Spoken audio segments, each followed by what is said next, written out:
हे प्रभु, अग्नि यज्ञ, देव यज्ञ, ब्रह्म यज्ञ और गुरु पूजा तथा ब्रह्म तृप्ति को क्रम से हमें बताएं। सूर्य जी बोले, अग्नि द्रव्य युक्त हवन करना ही अग्नि यज्ञ है।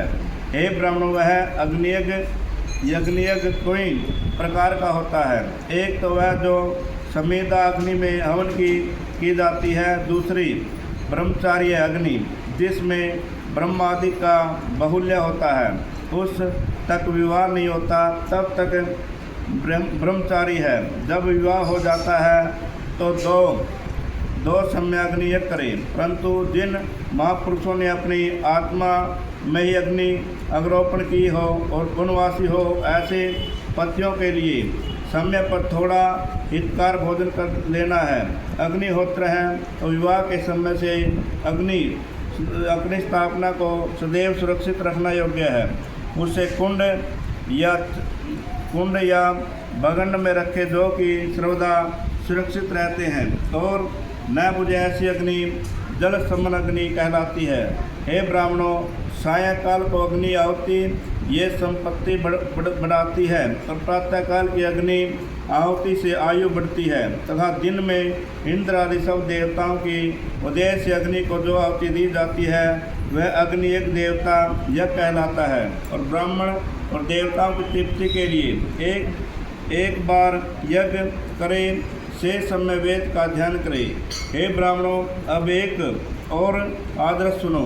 आदि सृष्टि में करुणाकर महादेव जी ने सर्वलोकों के उपकार के लिए औषधियों की औषधि प्रथम अपना वार अर्थात आदि 4 बनाया है। पुनः सप्ताह के शेष 6 दिनों को उनके गुणों के अनुसार उनकी वैसी करनी है।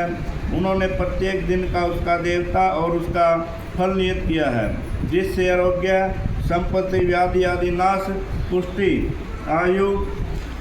आयुर्भोग, मृत्यु आदि हानि ये यथाक्रम से प्राप्त होते हैं। वह विधि में मैं तुमसे कहता हूँ। उन 12 दिनों के देवताओं की योनियों से उनकी पूजा का फल देने वाले भगवान शिव हैं। वह पूजा 5 प्रकार की कल्पित की गई है। जिस देवता को प्रसन्न करना हो उसी का मंत्र, होम, दान और जप करें। और नेत्र, शिरोरोग व कुष्ठ की प्राप्ति के लिए आदित्य की पूजा कर ब्राह्मणों को भोजन करावे।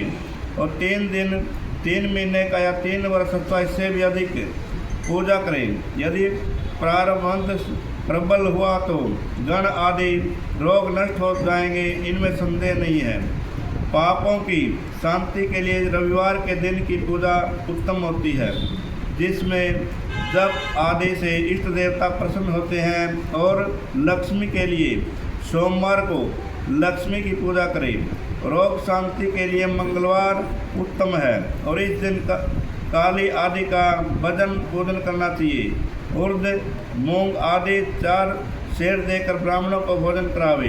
बुधवार के दिन विष्णु का दही से वह अनेक प्रकार से भजन पूजन करे तो सर्वदा पुत्र, मित्र, कलत्र स्त्री की पुष्टि होती है। बृहस्पतिवार का दिन आयुवर्धक है। इस दिन ब्राह्मणों को गो देवताओं को उपवीत वस्त्र चढ़ाकर और खीर से दूध घी से होती देनी चाहिए। भोगों का इच्छुक शुक्रवार की जितेंद्रिय हो 18 भोजन कर देवताओं ब्राह्मणों को पूजा करें। और स्त्री प्राप्ति के लिए शनिवार के दिन रुद्र आदि का भोजन करना चाहिए। और तिल का होम, तिल का दान और तिल का भोजन ही करना चाहिए। साथ ही उन दिनों में उन देवताओं की नित्य पूजा, स्नान, दान, जप, होम और तर्पण करना चाहिए।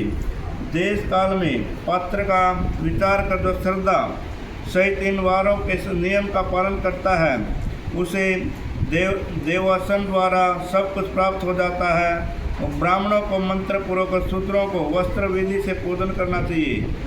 धना भाव से हो तो तब से देवताओं को उपवास करे। धनी हो तो धन से पूजा करे, परंतु जो कुछ करे श्रद्धा से करे। फिर तो उसके इस प्रकार करते रहने से सम्मानुसार से ज्ञान की प्राप्ति हो जाती है। जो ब्राह्मण इस अध्यात्म को पढ़ेंगे और दूसरों को सुनाएंगे, उन्हें देव यज्ञ का फल प्राप्त होता है। बोल शंकर भगवान की